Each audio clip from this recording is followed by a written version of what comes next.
This morning, there's a lot of finger pointing in the Israeli intelligence service. Saturday's attack will go down in history as a massive state intelligence failure.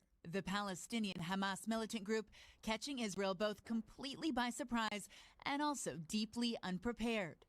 This is extensive planning that would have to take place over the course of many months. And the fact that the Israelis seem to have been blind to it is something that is going to, I think, lead to an overhaul of the Israeli intelligence service leadership. Washington apparently also in the dark. One senior U.S. military official telling NBC News, "We were not tracking this." U.S. officials telling NBC News that if Israel knew an attack was imminent, they didn't share it. You're going to have to question whether or not the sources they have been doubled back against them, and whether or not Hamas was able to identify those individuals and feed false information back to Israel. But also, I think they have to wonder about why their very exquisite, sensitive technical collection systems were not able to pick up anything. Breaching the border fence was unprecedented, seen here in Hamas video. But bursting into southern Israel was a shock to Tel Aviv. And the timing is no accident.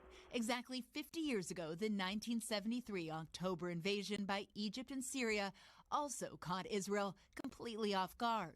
Good evening. The war in the Middle East grew in intensity today.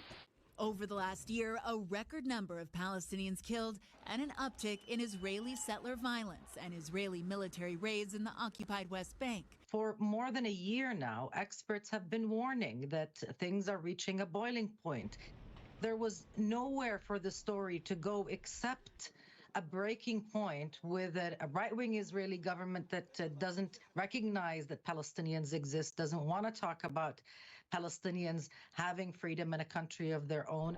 But even with all the warning signs, no one saw the scale of this attack coming.